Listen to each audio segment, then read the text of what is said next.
Okay, good morning, everybody. Thank you so much for joining us for this live webinar today. The time is now 11:01 on this beautiful sunny spring morning in San Francisco, and today we will be talking about tracking your inventory valuation in Odoo. My name is Clark, and I will be hosting today's session, which will be presented by my colleague Brett here. Hello. Before we begin, I just want to go over a few procedural items for those of you who are unfamiliar with this format. Throughout Brett's presentation, I will be answering your questions in the chat box to the right of the video. So keep your questions coming throughout the presentation, and I will do my best to answer them there. I'll also hold on to questions that I can't answer in the chat or any questions that bear going into in more detail, so both Brett and I can go over them together during the Q&A after the presentation. Also know that today's session is being recorded, including the Q&A, and you can review it at any time by just visiting the page's URL. This is the same as the access link you received by email when you signed up for the webinar, or if you got here by another means, just copy the URL of this page. Just note that today's presentation should take about 45 minutes, which will leave us about 45 to an hour. This is going to be a long one, guys, which will leave us perhaps 15 minutes of Q&A session at the end. We might end up going over the hour a little bit in this case. Yeah. Also, if you're interested in future webinars, please subscribe to our YouTube channel to stay up to date on what we broadcast. We broadcast several times a week in formats including webinars. We occasionally will do an AMA with Fabian, our founder and CEO, or other formats. So please subscribe to stay up to date. And lastly, if we are unable to answer your question here in the time that we have today, you can book a meeting directly with Brett, directly on his calendar, by visiting odoo.com/r/Brett. And that link is in the video description below. So if you want to go over any of the stuff in more detail or in a more personalized way, you can just go ahead down to the video description on YouTube and click on that link to book a meeting directly in Brett's calendar. And with that, I will turn it over to Brett. Thanks, Clark. Appreciate it. So yeah, we're going to go ahead, and the vast majority of this will all be through a screen share. I'm going to be showing a few slides, but mostly we're going to be using Odoo itself to demonstrate stock accounting and product costing. So Clark, would you be able to switch it over to the screen share? Absolutely. There we go. Okay. Well, yeah, hi, welcome. Welcome to this Odoo webinar for stock accounting and product costing. So this particular webinar, I would consider it fairly advanced for a webinar at least. It's still introductory, it's still high level, but it's going to serve sort of as an extension of the inventory and purchasing webinars, focusing all on the accounting and cost reporting side of your stock operations. So as a special note, I would say if you have not yet watched the Odoo inventory webinar, I strongly recommend viewing that first, or at least viewing it at some point in the near future, because the topics covered today will build off of a very basic understanding of the inventory module first. So keep that in mind. So here is the agenda for today's presentation. First, we are going to cover costing methods in Odoo.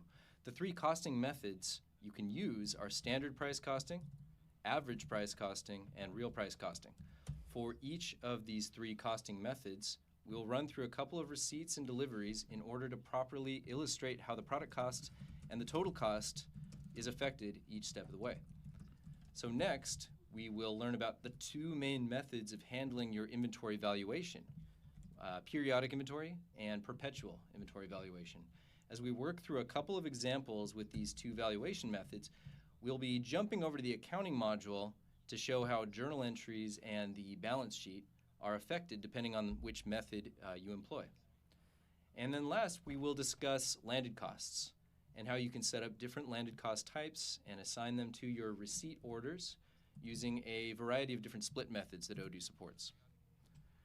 So that is the overall walkthrough on it. It will, as Clark said, probably take about 45 minutes or so, and we'll definitely be able to leave plenty of time for questions. So let's begin with part one, costing methods. So as a little bit of a background, we're organizing this particular webinar in this particular arrangement of going costing methods, inventory valuation, and then landed costs, because when you're implementing an ERP software with inventory tracking and accounting, Whether it's Odoo Online or it's Odoo Enterprise or Odoo Community or even an entirely different software for that matter, you generally need to make a couple of critical decisions early on that will allow you to operate properly. First, you're going to need to choose the best costing methods for your different products or categories of products.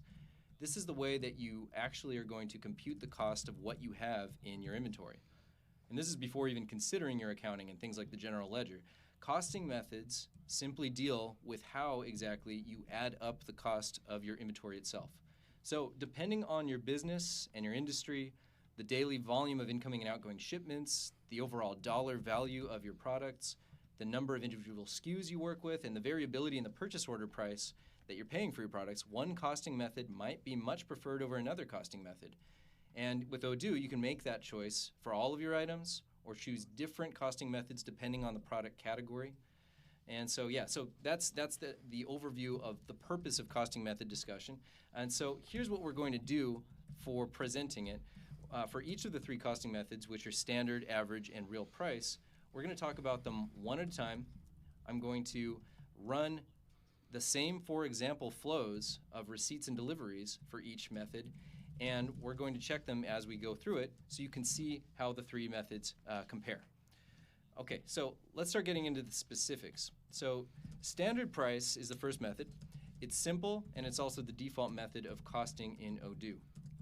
It's just computed based on one set price for a product. In other words, there's going to be a field in Odoo that you've probably already seen on the product page for every product called cost.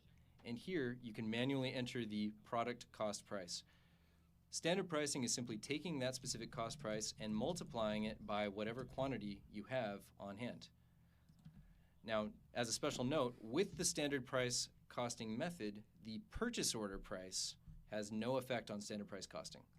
That means that even if you purchase the product at a different price than what is listed for the product, it doesn't matter in terms of coming up with your stock value cost. And yeah, so let's go ahead and actually see that demonstrated in Odoo. So I'm going to jump into this demo database right here. And I want to point out that for this webinar demonstration, we're going to be running through everything as an administrator, which means we'll have access to absolutely everything. I have full access to these different apps and settings and configuration, that kind of a thing.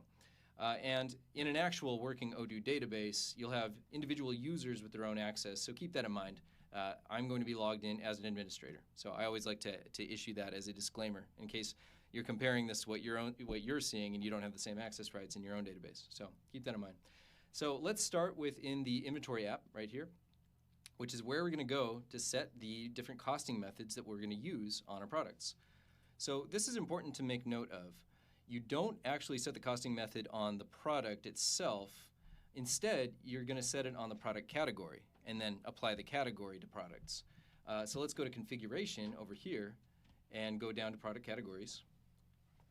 And I've already created a few product categories for the webinar in advance. As you can see, we have standard, we have average, we have real, we have perpetual. I just named them that to keep it simple and keep it easy to identify. I'm going to go ahead and click on one of them, standard right here, which is what we're starting with, of course.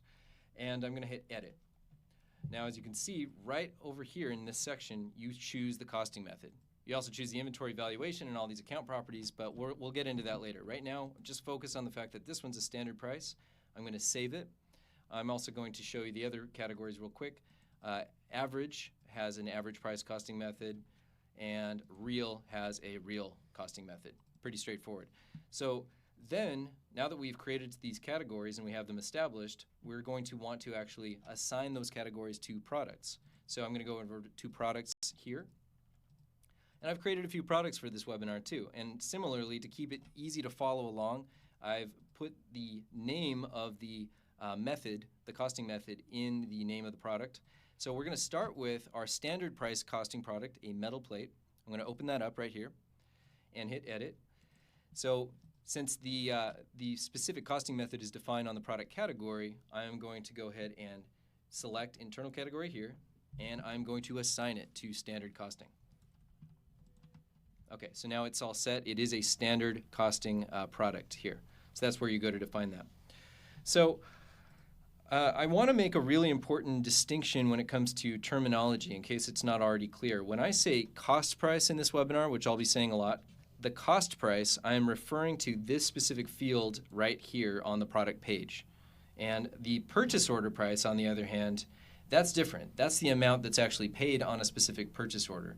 Now, as we mentioned earlier, standard cost method, it only looks at really this value, the cost value right here, when it is adding up your inventory and coming up with valuation. So for this, I'm going to set it on the product at $10 right here. Okay, so it's set. The product is set, it's got the category, and it has a cost price associated with it. So now we can save the product and we can switch over to the Purchases app to add some of this product to our stock and see how the valuation changes as we do that. So as I said earlier, as we go through each of these three costing methods, I'm going to do the same 4 flows. So bear with me. There's going to be a little bit of repetition, but it's important to see the distinctions, and I'll try to go fast and keep it from being too mind-numbingly, excruciatingly repetitive. Okay, so I'm going to go ahead and create one purchase order right now. I'm going to set the vendor. For this demo, I just have one vendor that I'm going to use for everything called primary vendor. I'm going to add the product. Once again, it is the metal plate. There it is.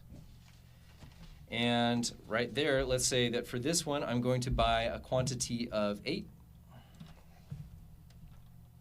At the cost price, it already selects the cost price of $10 right there. And I'm going to go ahead and very quickly, I'm going to confirm the order. And I am going to immediately receive that product just from the screen. I'm going to take that shipment and just validate it and say, okay, we purchased it, we got it in our stock, and we brought it into our stock. We've received all 8 of these items. So now when we go to the products screen, which you can view from purchases, you don't have to go back to inventory every time. So I'm just going to go right here to products.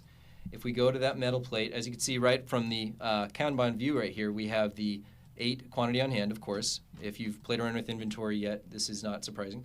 I'm going to open that up and take a look at it. So from the quantity on hand button up here, you can click on it, and it'll show you the value of this product altogether. And it's very straightforward, it's very simple, it's kind of what we'd expect. We have quantity of 8 brought in, each at $10, so the value is 80. Nothing surprising about that so far. So, okay, so that's the first flow. Second flow, let's go ahead and create a second purchase order. But this time, I'm going to use the same vendor, I'm going to use the same product, but this time I am going to select a different purchase price. I'm going to change the purchase price on it to $16, which is greater, obviously greater than 10. And this time let's order specifically 4 of them. Oh, I have to change that again. Let's see, 16. Okay, there we go. And so that adds up, 4 and 16. It's a untaxed amount of $64. I'm going to go ahead and confirm that. Purchase order is confirmed. I'm going to go ahead and receive the products and validate it, just like we did before. Now if I go back to that product page, open up the metal plate, go to the quantity on hand. So now it says the inventory value is $120 with the 4 items from our latest purchase valued at $40 instead of the $64 that we actually paid for them. And this is because it's the standard cost price method that we defined on the product form. It's used for the stock value calculations, and as you can see, the purchase order price has absolutely no effect on the value of what we have in stock. Instead, it's just using that product price field right here, the cost price field of $10, and multiplying it times the quantity of 12. So it's not necessarily always accurate, that's for sure, but it's definitely simple. So consider that when you're making your decisions about what method to use. So I'm going to do 2 more flows real quick with the standard cost method, and I'm going to try to go fast. One more purchase order. This time I would like to, no, actually this time instead of a purchase order, let's do a delivery. Let's actually ship it out to somebody. So I'm going to go to sales. I'm going to create a sale order. I'm going to choose Sally customer. I'm going to choose that same product, the metal plate. And I'm going to go ahead and this time, let's sell 10. We have 12 in stock total. I'm going to sell 10. I'm going to confirm the sale order. And it generates, of course, a delivery. And I am going to go ahead and validate and ship out that delivery. So I've just delivered 10 of our 12 metal plates. If I go back to the product page for it, of that metal plate, Quantity on hand has gone down to 2, which is to be expected. We had 12. We just shipped out 10. Now we have 2 left. If I open it now, nothing out of the ordinary, nothing to be surprised by. It just takes that standard cost field of $10, multiplies it by the 2 we have, and we have $20 cost. Okay, one final flow for the standard cost method. I'm going to do one more purchase order. I'm going to say that primary vendor. I'm going to do that same item right here, metal plates. And I am going to go ahead and this time I'm going to do a cost or a purchase price of less than that. So I'm going to say let's purchase 2 more, and let's do $6. And I'm going to go ahead and confirm that purchase order. So yeah, so once again, this is less than the $10 cost price field that we have. I'm going to take that shipment, I'm going to receive it, I'm going to validate that, bring it into stock. Now that it's brought in there, if I go back to the product page, metal plate, we have now added those 2, we have 4 on hand, and it's $40. So I apologize if that seems extremely simple and extremely straightforward, but I think it's good to establish that as a baseline before we go to the more complicated costing methods, because I'm going to follow the same flows, but it's going to have completely different results. So recap. At the risk of sounding really repetitive, the main point I'm trying to make here is that it doesn't matter what the cost is on the purchase order itself. For standard pricing, it just looks at the quantity you have on hand and multiplies it by that field right there for the cost price. And it comes up with the stock valuation for that. So as a side note, usually when a company decides exactly what to enter here for the cost price, generally, it's an estimated value that's based on the raw materials, the product list, possibly labor costs, and it's usually not updated very often. Maybe it's updated once a year, or if their vendors release another price list. It's usually best to use it, the standard price costing method, when there isn't a whole lot of fluctuation to the cost over time. If it doesn't vary a whole lot, that's a good option to use standard price costing. Okay, so that's enough for standard price costing. Let's move to the next costing method, which would be the average price costing. Okay, average price costing.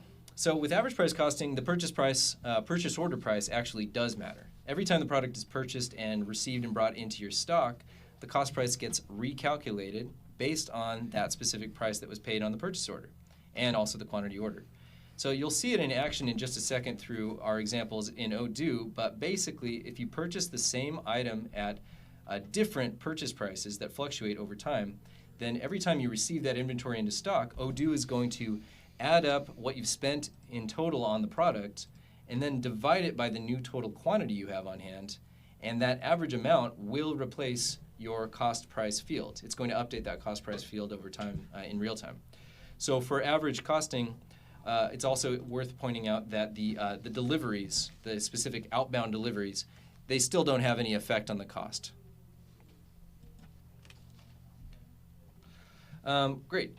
So here's an example. I'm going to outline this example on a slide first before we actually demonstrate in Odoo, because it does involve just a minor amount of math, and I think it's good to point it out. Is that if we first receive 8 units at a unit price of $10, and it matches the cost price of $10, stock valuation is going to be $80. It's just $80 total divided by price of $10. So far, it's the same as standard. Nothing crazy out of that. But then if we next receive 4 more additional products, but it's purchased at a different higher price of $16, this is where it varies. This is where it differs from the standard method. So when we do it this way, it's going to give us a total of $144 because it's the $16 times 4 plus the original $80. So $80 plus 64 equals a new stock valuation of $144. So it's going to be accurate in that regard. And the way it affects the cost price is it's going to take this value and divide it evenly by the entire quantity of what you have on hand now. So it's going to take that 144 and divide it by all 12 of them, and therefore we get a new cost price value of $12, which in Odoo is going to automatically get updated onto the screen. So then the third flow, of course, is if we then deliver 10 units.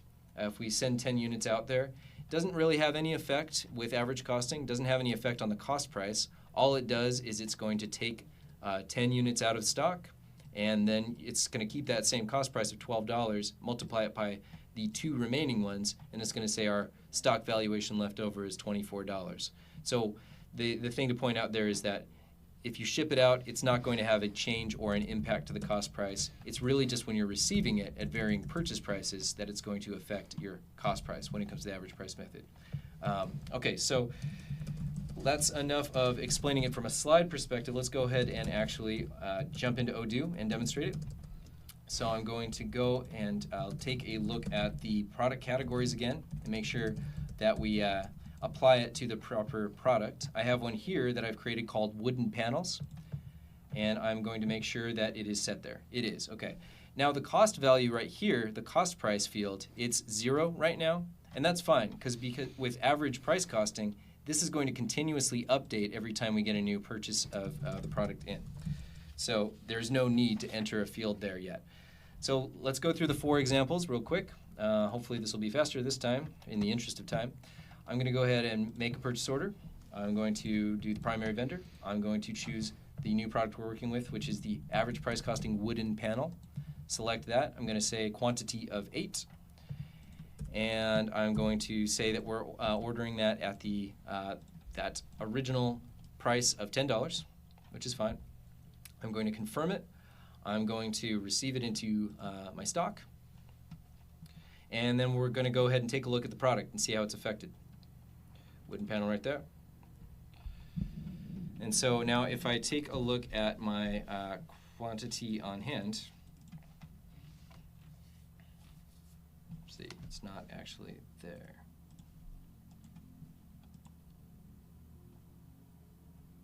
Bear with me a second. Let's see. Purchases of the wooden panel product, quantity 8, shipments, validate. I don't think I actually received it in stock yet. Okay, now it's actually in the stock. Okay, great. So let's look at the products, bring up the wooden panel. And okay, cool. So the cost field has been updated. It is now $10. As soon as you receive the stock, that's when it updates this. So we have our quantity on hand, open it up, and so far it takes that 8 quantity, multiplies it by the amount that we just paid, which is $10, and it's 80. Okay, so far exactly the same as when we did standard pricing, except for the exception that it added the cost directly on this cost field for us. So next, let's do a second purchase order. And just like last time, this time we're going to do a higher cost. We're going to use the same wooden panel product. Instead of $10, which it's automatically filling out, I want to do quantity 4, and I'm going to do a higher price of $16. I'm going to go ahead and confirm that. I will receive the products and actually validate this time, which is what you're supposed to do. Bring it into the stock and go back to the product. All right, so what's happened now? The cost went up. It went up to $12, just like we saw on the slide, because now our quantity on hand is greater, it's 12, and it actually separates them like this. It says we first got 8, then we got 4, but the cost gets recalculated as an average. So now that we have 12 items, it takes an average cost, and which ends up being $12, and divides that amongst each individual item in our stock. So it can continuously recalculate that quantity or that cost field whenever we're doing average costing. So real quick, I'm going to do our third flow for this, which is a sale order. I'm going to make one sale order for John Fredrickson, let's say. Choose that wooden panel. I'm going to ship out 10 of them. I'm going to sell him 10 and deliver them. Confirm it, and take that delivery and validate it so it leaves our stock.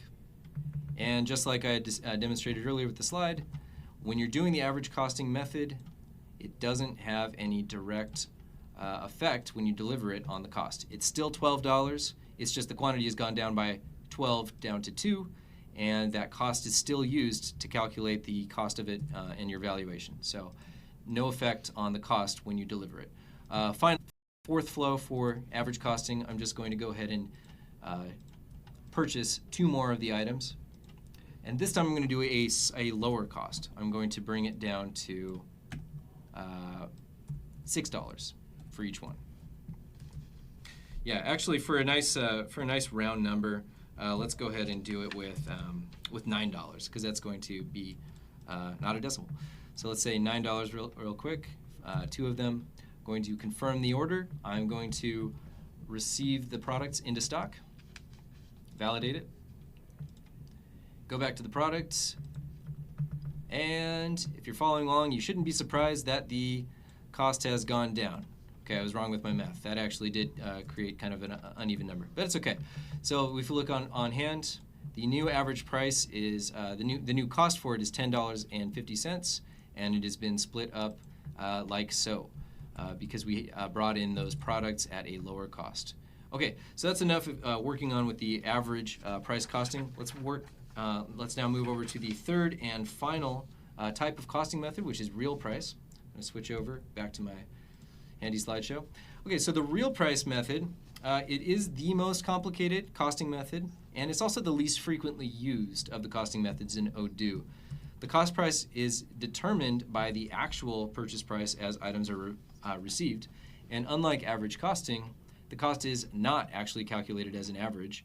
Instead, it keeps your inventory separated in groups or quantities as needed based on the purchase price. And so, because it keeps track of exactly what was paid for each batch of received products, the cost price is also affected by the removal strategy when you actually deliver it. So, for example, let's say we receive our first 8 units at $10 each, bringing our stock value to $80 total. That's the same as it was when we did standard and when we did average. No changes yet. But then when we receive 4 more units and bring those into stock at $16 each, a higher price, it brings our total valuation to $144, just like an average. However, because this is the real price method, Odoo does not recalculate the cost of your 12 products and take it an average. It doesn't do that. Instead, notice that it actually keeps track of those separate quantities at their original price.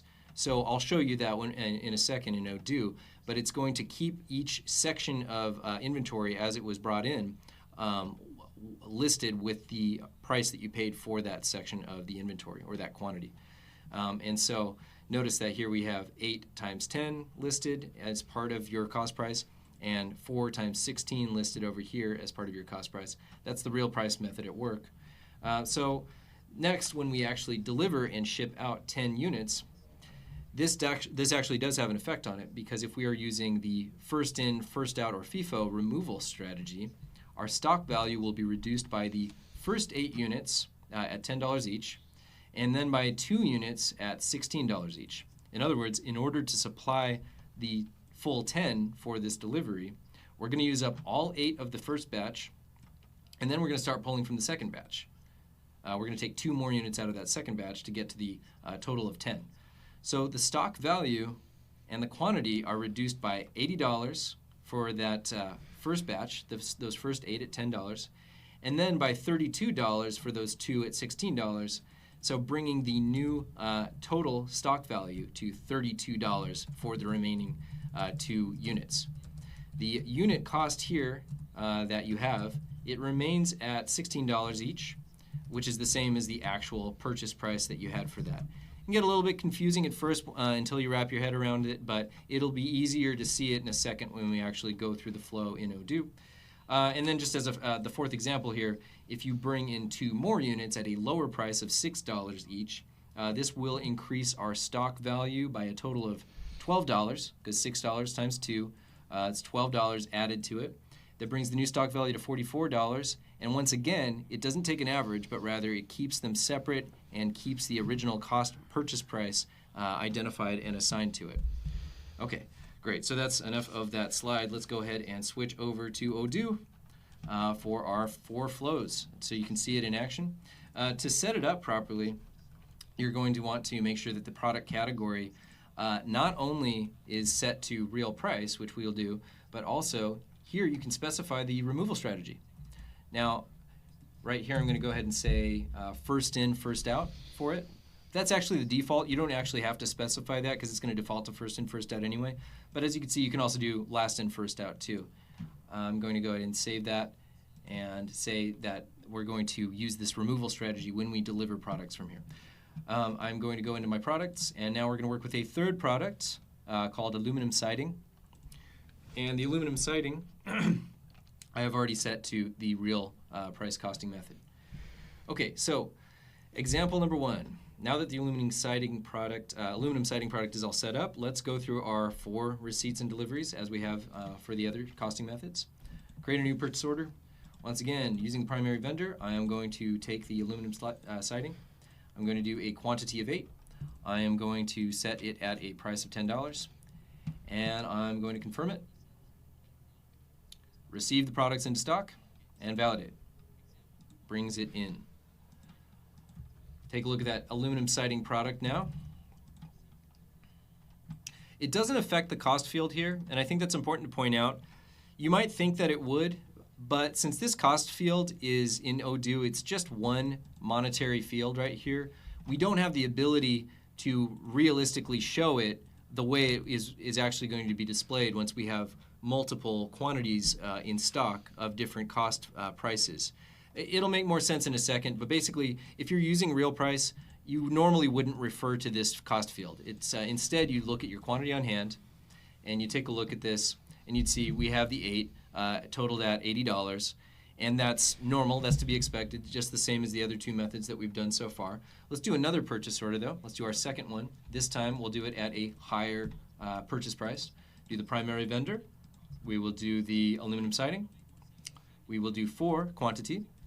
We'll do a unit price of $16 each. Great. I'm going to go ahead and confirm it. You're familiar with this flow by now. I'm going to receive it. I'm going to validate it, bring it into the stock. Okay, now let's go ahead and switch back over to the product and see how it is different from when we were doing average pricing.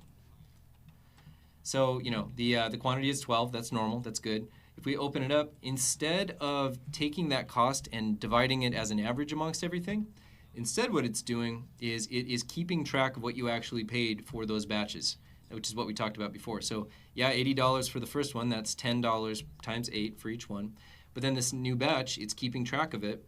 So the end total ends up being the same as before with the average cost method so far, but the individual batches are different. And this is going to be important because when we actually start delivering it and we start taking things out of stock, it's going to affect what we actually what the dollar amounts are that we're getting rid of when we're delivering it. So let's go ahead and do a sale order for it. Create a new sale order. Choose Sally. I'm going to grab that aluminum siding. I'm going to deliver 10, which is enough to dip into both sets of stock, both the original 8 and then the additional 4. I'm going to confirm it. Take that delivery and validate it, meaning we've actually sent it out of our inventory. Go back to the product page, take a look at the aluminum siding. Okay, so now if we open up the the quantity on hand, we only have 2 in stock left, and it is $32. And this makes sense because all 8 of our original shipments were prioritized first because it's first in, first out. We shipped those out, got rid of them at their price point of $10 each. And now we just have 2 left of the second batch, each at $16, so therefore it's $32. So the removal strategy is very important in this case because if we did last in, first out, it would be different. We'd have a different result. So I also want to point out that only at this point does it actually update the cost field. So it can do that depending on the conditions here. Once again, I don't really recommend relying on this too much if you're using the real price costing method. So finally, let's just go ahead and purchase 2 more products into stock as we've been doing with the flow so far. Bring in, from the vendor, let's bring in 2 more of the aluminum siding. 2. At this time at a lower cost of $6. Confirm the order. Receive it into stock. Validate it. Take a look at the product right here. Now we have 4 on hand, and just like before, it splits them up and has the appropriate and real price associated with what we actually paid for those shipments. Here's the 2 that were at $16 each, and then here's the 2 that were $6 each that we just brought into stock. Okay, so to summarize costing methods, which we've just spent a lot of time, probably more time than you were expecting to spend on costing methods, to summarize it, 3 main methods. There's standard, which simply uses the cost field and the purchase receipts and the deliveries don't have any effect on the cost. There's average, in which the purchase price is used to recalculate the average cost every time the goods are received, and outbound deliveries don't have any effect on the cost. And then finally, real method, which is a little bit more complicated, and in which case the cost is determined by the actual purchase price, and there's no averaging out. It just keeps track of those actual purchase prices per quantity of inventory and stock that you have in.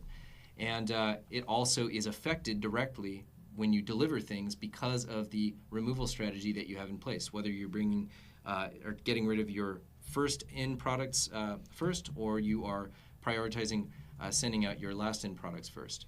And as far as why you would choose first in, first out, or last in, first out, it's kind of a discussion for another thing, but sometimes companies will choose to do last in, first out if they anticipate that the purchase price is going to increase for a particular product over time, and it's better for tax liability purposes. But really, that's more of a matter for accounting and a company's personal decision based on company policy. Okay, so that is real pricing for you. I think it's time to move on to section 2 of this webinar, which is going to be our actual inventory valuation methods. So we've spent plenty of time so far talking about costing methods and how we determine the overall stock value in our inventory. But now we should talk about the next major decision that you're going to make related to stock accounting. And that's how you decide to record your inventory into your books or into your accounting. So now for the next portion, we're going to be working with the Odoo accounting module as well, so we can see the relationship between inventory and purchasing and accounting every step of the way. There are 2 main ways to handle inventory valuation in Odoo. You can either do periodic or you can do perpetual. Let's start with the more common and straightforward and default method called periodic valuation. All right, so when you're using periodic valuation, the receipts and the deliveries do not have any direct immediate effect on your accounting. So in other words, when you receive a product into stock from a purchase order, or if you ship a product out from a sale order, it does not create any specific journal entries for that stock move. And it does not show up on the balance sheet either. So no journal entries, no balance sheet. As far as your accounting knows, it didn't happen yet. So that way, the way that inventory costs are recorded into your accounting when it comes to periodic valuation is that on a periodic basis, whether it's every month or every week or every quarter or even once a year, the accountant will typically post one journal entry that represents the physical value of the inventory. And there's different ways of going about this, and of course this is going to vary from company to company in terms of which accounts you're actually using to create that journal entry and which methods you use to come up with that. But we'll address that a bit. So this is typical. This is the normal way that inventory is typically valued and valuation is handled. It's standard, and that's how Odoo handles it right out of the box. So let's go ahead and demonstrate it. I'm going to go ahead and switch over to my products. All right, cool. Let's select this glass box right here, which we're going to use to demonstrate our periodic valuation. For the category, I'm going to choose the standard category, which is the same one that I used earlier for standard cost methods, because if I open it up with this little pop-up right here, you'll see that it defaults to periodic anyway, so it'll work for demonstrating periodic valuation. Okay. Now that we have set up the glass box right here as a periodic valuation product, let's see the impact that it has on accounting when we receive it into stock. So I'm going to go ahead and open up purchases, and I'm going to place an order for some glass boxes right here. So I'm going to choose my primary vendor. I'm going to choose the glass boxes. Right, so let's go ahead and choose a quantity of 5. That's the quantity that we're going to bring into our stock. And I'm going to go ahead and save it and confirm the order. I'm going to go ahead and receive it into stock. I'm going to validate it and bring those 5 glass boxes into stock. Okay, so now if we check the product and the product on hand, as we have been doing for this whole webinar, you can see that the quantity on hand has gone up, the cost field is still there because it's standard, and that's fine. However, that's not the point of discussing inventory valuation methods. Instead, let's jump over to the accounting module. So for the accounting module, as we go through the evaluation methods, I'm going to have two tabs open side by side. Accounting module over here. Because you can do that in Odoo, and a lot of times if you are doing these kinds of operations, especially when you're logging your journal entries, it can be really useful to have multiple tabs open. Odoo allows you to do that. There's no problem with doing that. I'm going to go ahead and go into the accounting. I'm going to go ahead and take a look at our journal entries. We have one journal entry right here.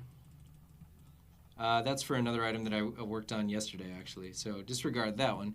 So there's no journal entry, though, for the glass box. This is for some other thing called wooden beam. This is when I was preparing for it. But there's no journal entries yet for the glass box, even though we received the thing in stock, did not create a journal entry. If I go over to the balance sheet, there's nothing on the balance sheet either. So in other words, bringing these products into stock from a purchase order as a receipt didn't have any effect on our books yet. Okay, so let's go back to that purchase order for the glass box that we were just working on. Now, so far, whenever we have made a PO, we have mostly focused on the shipment and bringing it into stock, and we have kind of ignored the vendor bills aspect of it. But let's focus on that a little bit. I'm going to go ahead and click vendor bills right here. I'm going to create a vendor bill, and Odoo automatically fills all this information out for you if you haven't already worked with these yet. Takes the vendor information, takes the product, the cost, all that, and we can go ahead and validate our vendor bill. Now, compared to the receipt, the vendor bill does actually generate a journal entry, which you can view here if you want to, or you can go over to accounting. And let's see if I do a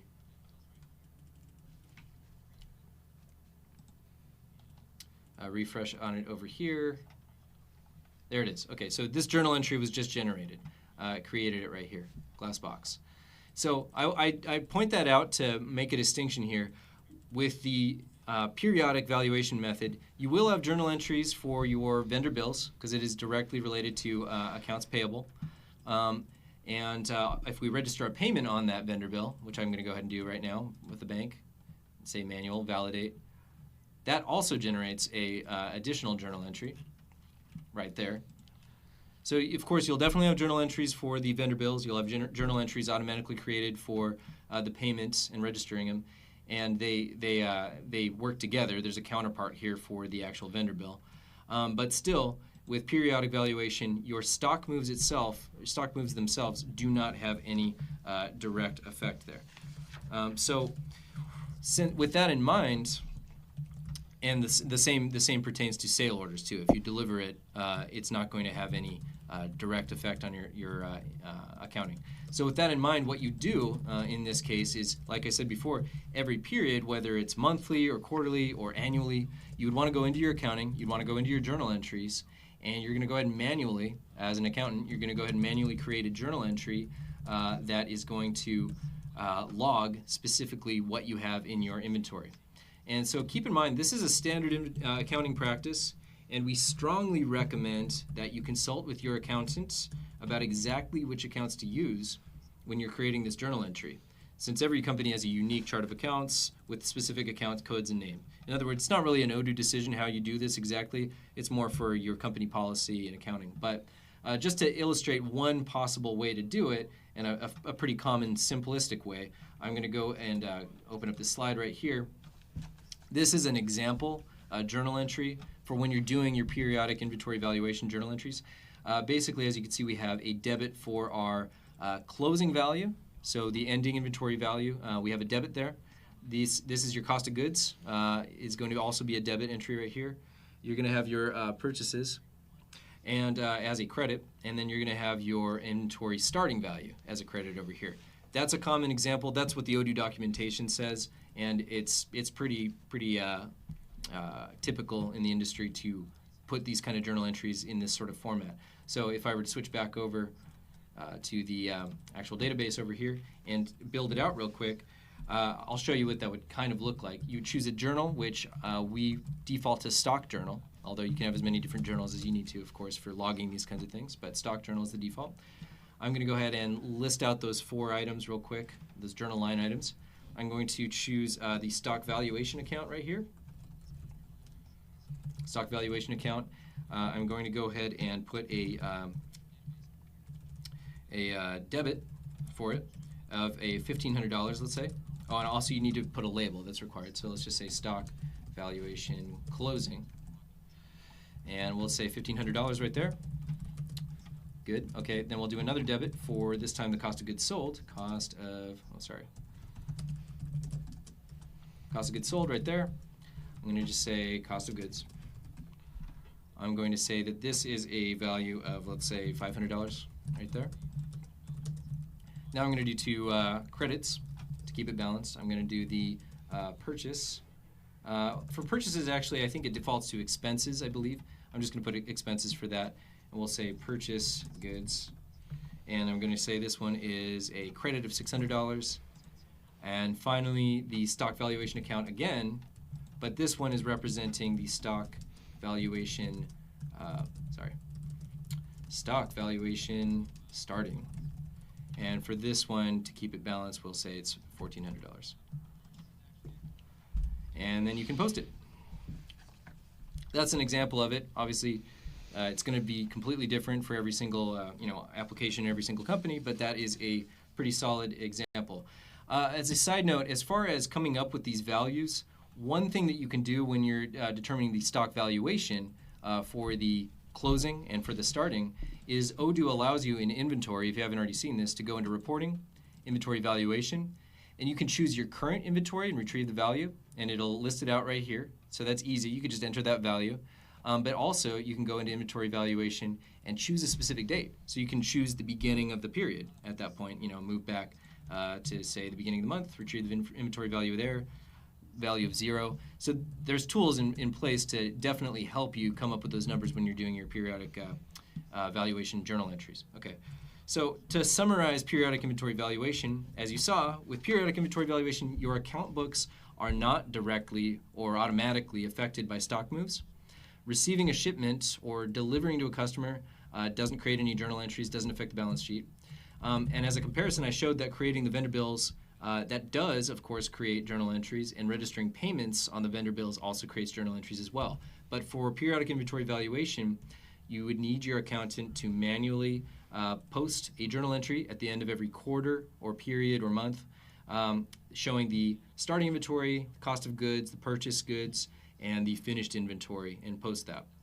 Okay, so next we're going to cover perpetual inventory valuation real quickly, but keep in mind, 9 times out of 10, Odoo is going to recommend that you just go with periodic inventory valuation, and the reason is that even though it does require that manual entry of inventory valuation at the end of each period, it's significantly more foolproof than Perpetual, and it's a lot easier to configure and work with and maintain. Perpetual requires that everything be absolutely configured perfectly for it to reflect accurately, and unfortunately, inventory exceptions can often and easily happen. And so as a result, with perpetual inventory valuation, which we're about to cover, you can actually end up spending a lot more time fixing your mistakes and making corrections than just the time that it takes to make a quick journal entry every period. As you saw, I made that journal entry in like a minute. So keep that in mind. Keep that in mind as we move forward. So yeah, perpetual inventory valuation, not to knock it too much because it does have its place. Perpetual inventory valuation, it's the other main means of handling inventory valuation. Unlike periodic valuation, the stock move receipts and the stock move deliveries, they actually do directly post journal entries into your books. And the advantage here, of course, is that your books are always going to be up to date and accurately reflect your inventory value. Now, the downside is that it is a lot more complicated to configure and set up and maintain properly. And so it's easy to have those discrepancies as a result of an unusual situation or an improper configuration. So oftentimes the complexity outweighs the benefits. Keep that in mind. So as a result, we only really recommend this for experienced users or somebody with a lot of accounting expertise, and in which case this is not their first time setting up an ERP and whatnot. Okay, so I'm going to go ahead and jump back into the platform to demonstrate fairly quickly. I have created a separate product category to demonstrate called Perpetual, and I'll open that up real quick. So right here, I've also selected the cost of goods expense account. We didn't talk about the accounts earlier, but they definitely pertain to perpetual evaluation, and they're very important here because you're going to be making use of these interim accounts for received and delivered whenever you have stock moves, and I'll show how those pop up on your journal entries and balance sheet. yeah, so I've set that stock journal account as your default journal, stock valuation account for your stock valuation. And I'm just choosing standard price right now, but Perpetual is the inventory valuation that I've set up for it. Okay, so I've saved that. And the product that we're going to be working with is this silver tubing. As you can see, I've already set it up to have that product category with Perpetual on it. Okay, so let's move through the flow and make a purchase order. Vendor right here, primary vendor, product, silver tubing. I'm going to choose quantity of 10 and a price of, let's say, $5 each, or $50 each, why not? Okay, I'm going to confirm it, and I'm going to receive it and validate it, just like we have before. Okay, so if I switch over to accounting now and look at my journal entries, so unlike with periodic, where the receipt of goods wouldn't have created a journal entry, this time it actually did. It creates a journal entry specifically in this way with a debit and a credit. A debit for the stock valuation account, where it's essentially taking from, or where it's expecting to take to credit. I'm sorry. And then over here we have the interim account for receipts. So it lines it up like this. We have a journal entry, and now if you also look at the balance sheet, it is listed over here in your assets. So you can view it in real time in your balance sheet, the received and things like that. It's going to pop up and populate there. So the next step in the flow, if we go back to that purchase order, this purchase order right here, is vendor bills. I'm going to go ahead and create a vendor bill for it. Once again, it populates the vendor and the information here. I'm going to validate the bill. Now, after I have validated the bill and go back over to, say, my journal entries, by doing that, it actually creates, of course, another journal entry, but it's different now. Because it's perpetual valuation, it also includes that interim account when it's doing that, because it's going to be serving essentially as a counterpart for that stock move that we have there. So it is more complicated already, as you can see. There's more journal entries or more individual journal items involved in this process. And then, of course, you can also see in the balance sheet that it's changed the balance sheet as well, if I do a refresh there. And then finally, the next step in it is to register the payment directly on the vendor bill, validate that payment, apply it to there. Go back to journal entries. We have another journal entry now for the payment itself, and it also affects the balance sheet. As so, these totals have been changing as we've been going through it. So I'm kind of moving a little bit quickly. The main thing to drill home when it comes to this is that it's making use of additional interim accounts in order for you to have journal entries logged every step of the way as you are shipping things. And this allows for a lot of flexibility because in some cases you will receive the items in stock before you even get a vendor bill for it, but you could still have a journal entry that way. Or sometimes you'll get the vendor bill and pay for the bill before you get the items in stock. And so there's all possible combinations for that, and therefore it's necessary to have these interim accounts function as the counterparts there. Similarly, real quick, I'm just going to show what happens if we do a sale order in the perpetual valuation method. Create a new sale order right here. Choose Sally Customer. Choose the silver tubing. Confirm the sale. Similarly, it does create another journal entry for that because it is, oh, I'm sorry, I need to actually deliver that. I'll deliver that in stock, validate it, ship it out. Refresh. And as you've seen so far, it creates a journal entry for this as well.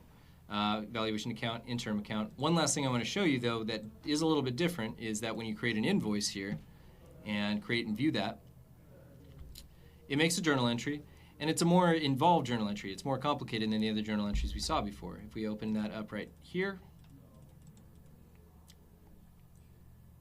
sorry, I got to validate the invoice actually. It's upon validation that the journal entry gets created. So I validated the invoice, do a refresh there. And take a look at it.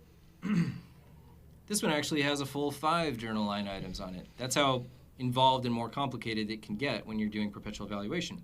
So in addition to having the stock interim account mentioned, it also includes the cost of goods sold on there, because whereas when you're just doing a purchase order, vendor bill, it's really just about incoming stock and it's just about the purchase price. Every time you sell it and invoice it, you need to take into account the cost of goods sold for it, and you need to take into account the sale price on it. So there's all these journal line items basically that are going to add up. But the plus side of perpetual inventory valuation is that it's keeping things updated in real time, and we don't have to make that monthly or quarterly journal entry manually entering the stock valuation. It just gets posted in your stock valuation account, gets updated in real time as we work on it. So that's kind of nice. Okay, so finally, and we are running up on an hour, so in a way I apologize, but on the other hand, it's hard to get through this stuff without spending some detail on it, to be honest. So I'm going to move over to landed costs, and luckily this is a fairly quick thing to cover.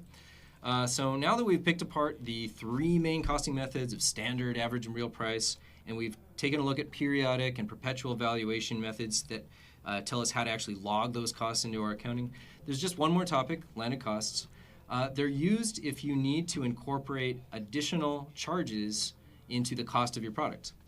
And so they're commonly used for things like incorporating shipping, or as you can see, custom duties, insurance, labor charges. There's all sorts of things. Landed costs are really flexible, and you can create whatever types of landed costs that you need to use. It requires that you use, here's the requirements as far as configuration. You have to have real costing method, which is the most advanced costing method, and it requires perpetual valuation, the more advanced valuation method. But keep in mind, there might only be a couple products in your stock that you really need to use landed costs with, so you can pick and choose. You don't have to have real costing and perpetual valuation for everything in your stock when you're doing it this way. So with landed costs, let's see. I'm going to go ahead and switch directly over here. And the way it works is in inventory. This is where you go to configure it. I'm going to go to configuration. First off, you want to make sure that you have landed costs actually enabled, which I did. I enabled it earlier. Then you want to go over into landed cost types, and I already created a few landed cost types. I created freight, insurance, and custom duties. I'm going to open up freight, see how you configure it, hit edit. So the cost is important, but it's not that important because it's really just the baseline cost. You're going to see in a second when you go to apply landed costs, you can edit it every single time, just like a product. And over here, you can specify the expense account that it is linked to. I'm just going to go ahead and say expenses. All right, expenses right there. The split method. Now, the split method is actually really important, and I'm going to spend a second explaining to you the split methods and how they work real quick. Okay, so split methods, if you see, we have 5 different options. We have the equal split method, the quantity split method, the current cost split method, and then volume and weight. Basically, the way it works is that if you're using splitting equally, that's the default. It's equal amongst the line items of the transfer, not the quantities of the items, but the line items of the transfer. It will split equally amongst them. And it can get a little confusing because that doesn't mean it's equal amongst each individual item. It's just on the line items themselves. And I'll show you in a second. But in other words, if you have a transfer of 8 bricks, I'm going to use the same example for each of these split methods. If you have a transfer of 8 bricks that are each a cost of $5, and then 2 logs that are $10 each, and then the landed cost that you are going to try to apply is $100. So the 50 or the 5 times 8, that's 40, plus the 2 logs times 10, that's 20. So that's a $60 transfer, a receipt. And let's say we want to apply this landed cost amount of $100. If you use the equal split method, all it does is it sees that there's 2 line items. There's a line item for the 8 bricks, and there's a line item for the 2 logs. And it's just going to take that landed cost of $100, and it's just going to split it in 2, and then divvy it up amongst them. So it's going to say we've got $50 to divvy up amongst the 8 bricks, and $50 to divvy up amongst the 2 logs. So as you can see, that could potentially end up being disproportionate if the quantities of the items are very different. So choose it carefully. Sometimes it's perfectly okay, especially if the items mostly have kind of the same cost. Another method is quantity split, which we will demonstrate. And the quantity split is a little bit more individually accurate because that looks at every individual item, not just the line items. So it'll say we have 10 items altogether, the 8 bricks and the 2 logs. It's going to take that $100, divide it by 10, and then split those that cost amongst equally. So each brick will get $10 added to it, each log will get $10 added to it, so on and so forth. That's the quantity split method. The current cost method, it's a little bit complicated because it uses a ratio.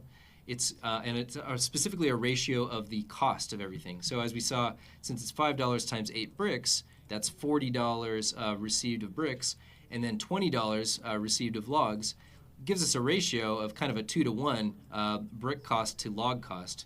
And so when it does the current cost computation, it takes that $100 for the landed cost, and for the bricks, it's going to multiply it by 2/3, which is about $66. That will be divided and divvied up amongst the bricks. And then for the logs, it's going to divide that by 1/3 because of the ratio there. And it'll take $33, cut that in half, and split those amongst the 2 logs. So keep that in mind. It's something that you can work with and something that you can experiment with, and I'm going to run through a flow in just a second. So if it doesn't seem immediately clear right now, that's probably normal. You probably have to work through it a little bit before it really kind of clicks and makes sense. There's also the splitting by weight or splitting by volume. Similarly, it uses a ratio. It's going to use a ratio of the weight of the bricks and to the weight of the logs, or the volume. Except it's not looking at cost, it's just looking at the weight of the volume.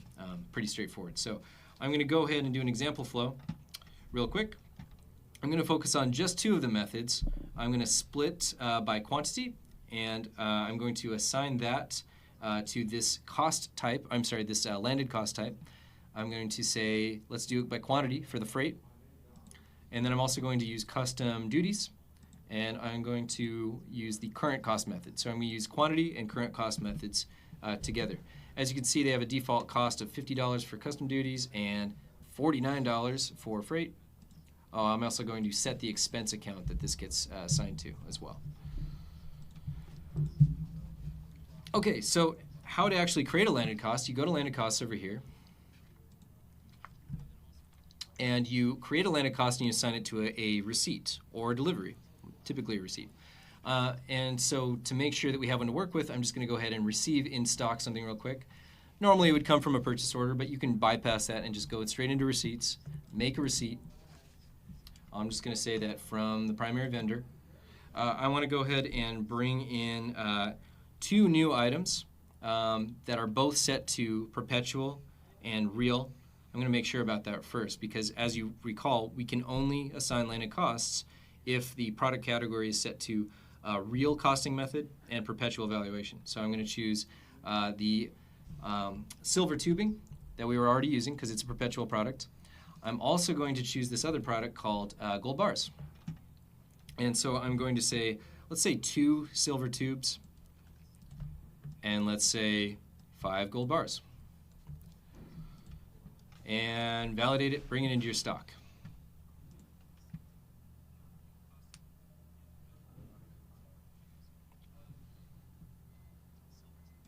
It says there's a configuration error, and I was suspecting that maybe I need to change that real quick. So let's go to the silver tubing, open up Perpetual, and oh, that's what it is. It's still set to standard here, so I need to do real price. So that's a good example of Odoo catching me and preventing me from making a grave error, so that's nice. Let's go back to gold bars, make sure that one's also set properly, Perpetual, real price, and Perpetual. Okay, good.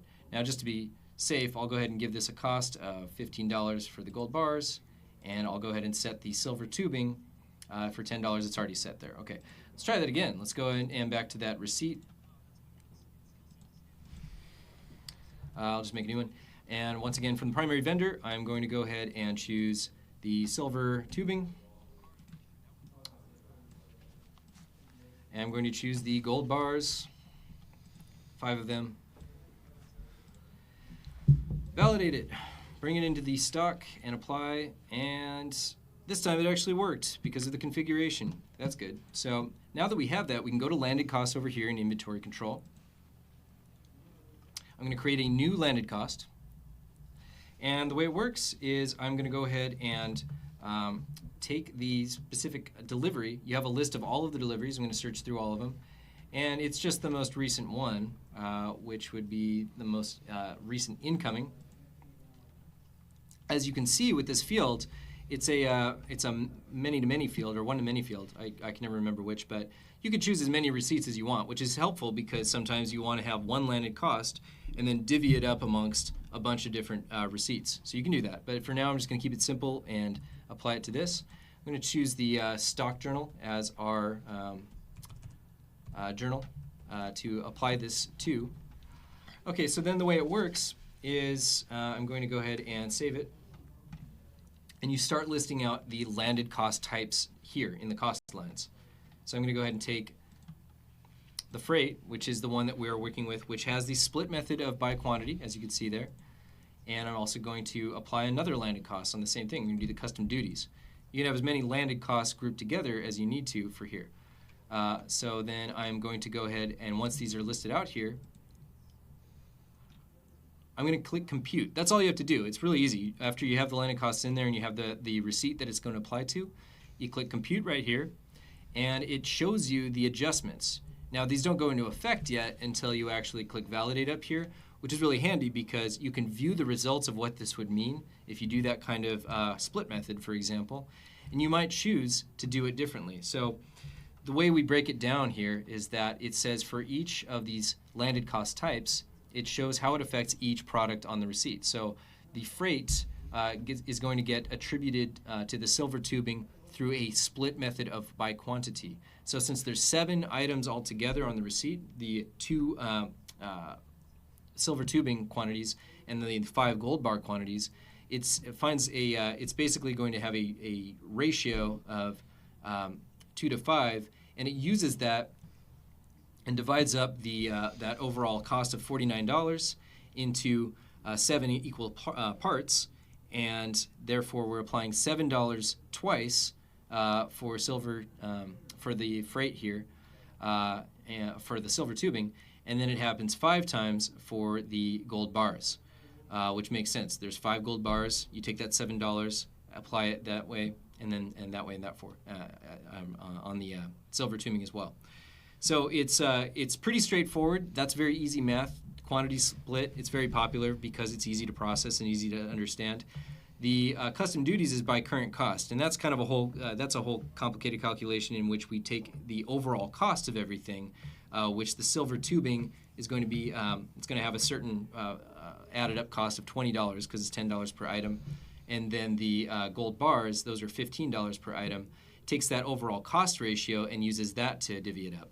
And so on and so forth. I'm going to go ahead and validate that, and then you're going to go ahead and be able to view your products and take a look at, say, the silver tubing and gold bars to see what you have in hand. And if you look at the quantity on hand, the landed costs have been applied. So the cost got added onto the stock valuation. As soon as you hit validate, it gets added there. So yeah, that's landed cost for you. That's all I really wanted to cover with it. Basically, as long as you have real costing enabled and perpetual inventory valuation set on a product category, then you can use landed costs however you want to incorporate things like freight and customs using a split method of your choice. Okay, so summary. That concludes this lengthy presentation of stock accounting features. We began by picking our way through each of the 3 supported costing methods of standard, average, and real costing. Then we worked our way through periodic inventory valuation, which is the default method in which you have to manually enter a journal entry, but on the other hand, it's simple to configure. And then perpetual inventory valuation, which has a lot more accounts involved and a lot more configuration and setup, but is updated in real time, so it has that advantage. And then finally, we covered landed costs real quick, which shows how you can associate your associated shipping costs like freight and customs fees, brokerages, and things like that, and apply that retroactively to your receipts. Wow, so that's it. That's the presentation, the screen sharing session. I'm sure there's been some questions, and at this point, let's go ahead and turn it over to our Q&A. Great, thank you, Brett. That was a well-explained webinar, if you ask me. So I've started recording some questions here.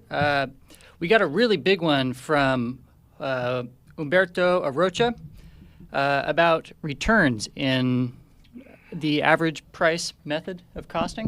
Okay. And he gave us actually some documentation. And Umberto, I apologize in advance. I don't think we will be able to address this in a truly satisfying way in this format, but I encourage you to send an email to events@odoo.com, where we could get into it in more detail than we have time for here, because we are already 10 minutes over time. But could you briefly talk about what happens when you return a product in the average cost method? Sure. I mean, if you return a product to your stock, it's essentially a receipt.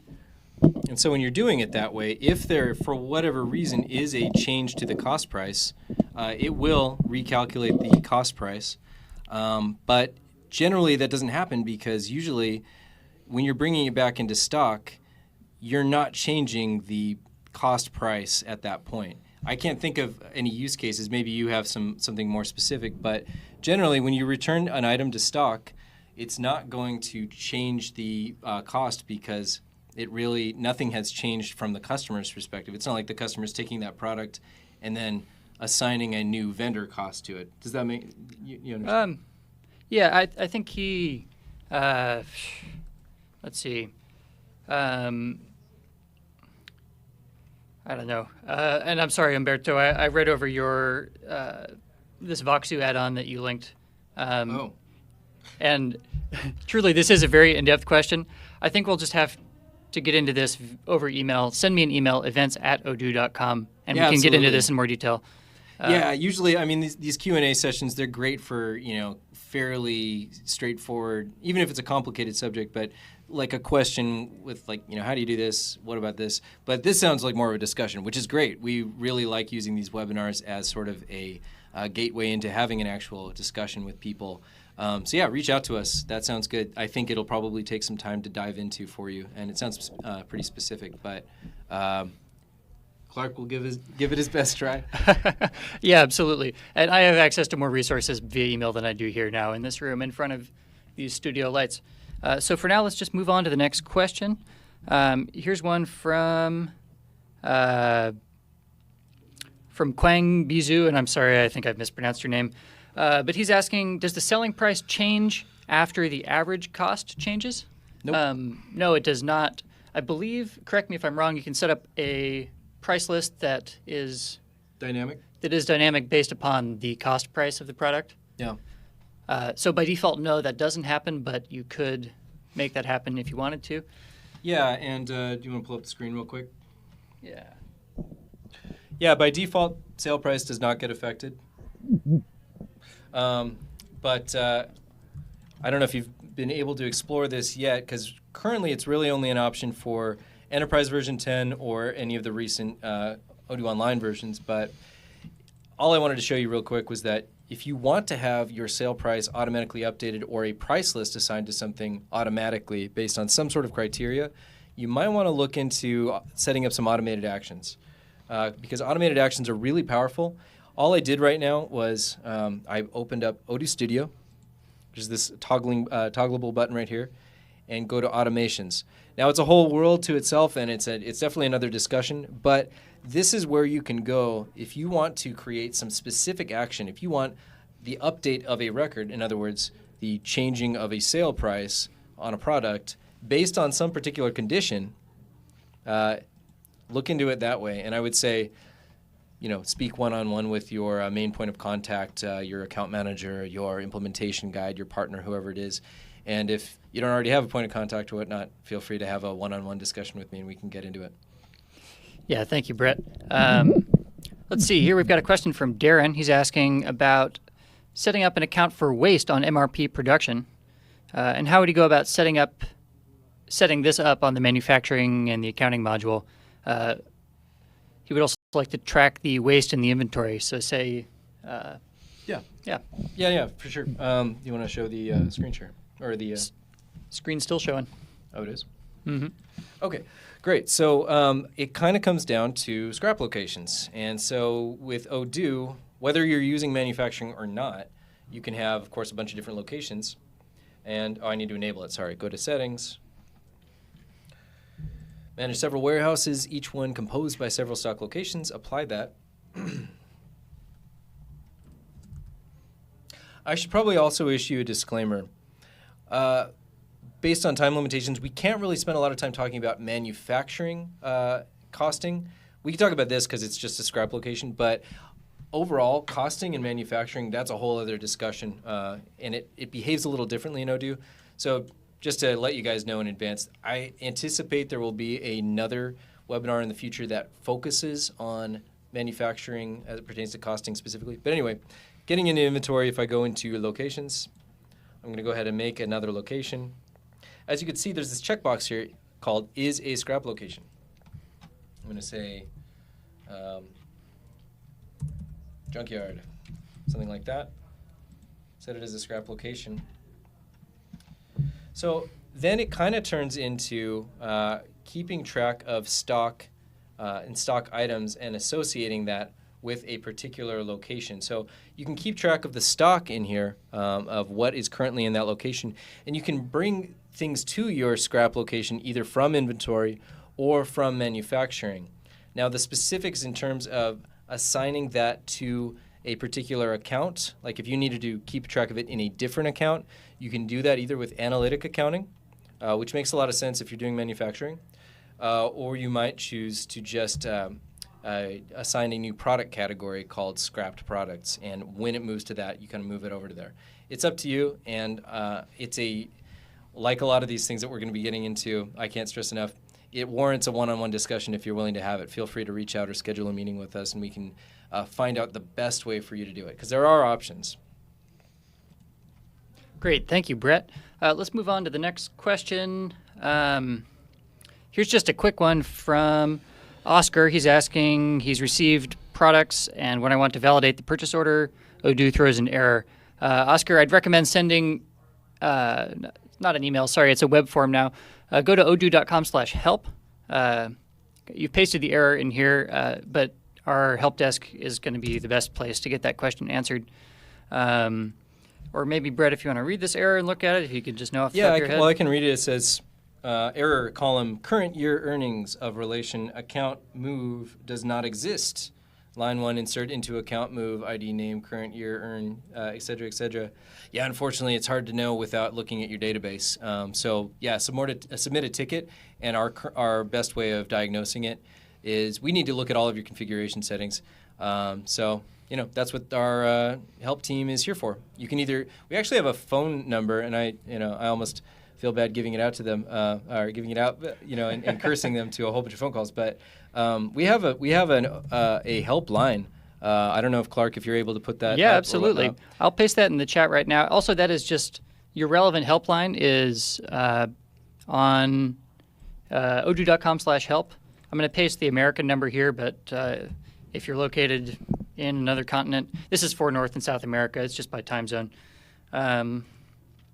Although I believe they only provide support in English, but here, let me just paste this into the chat.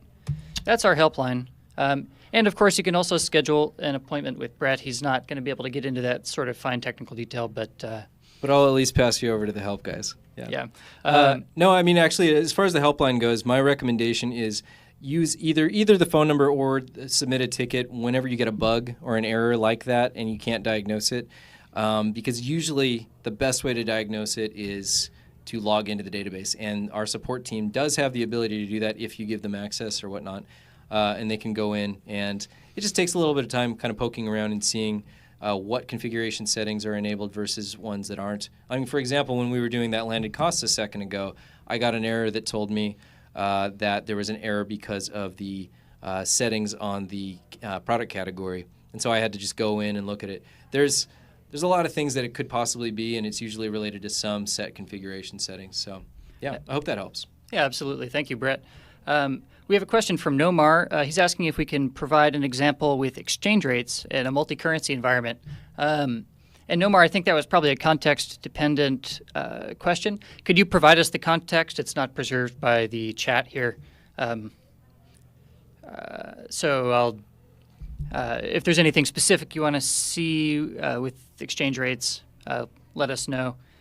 And in the meantime, I'll move on to a question from Hernan asking about how could he establish a price list in a supplier?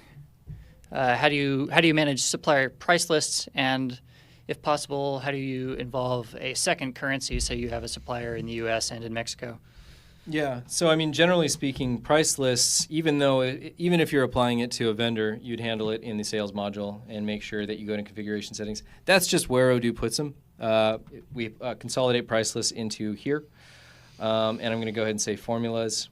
The idea is you'd build up a price list, possibly with volume discounted pricing. So, if you buy a certain amount over, then it gives you a different price, that kind of a thing. And then you assign it to the vendor. And of course, you can look at all of your vendors from here, primary vendor, something like that, and assign a particular price list to it.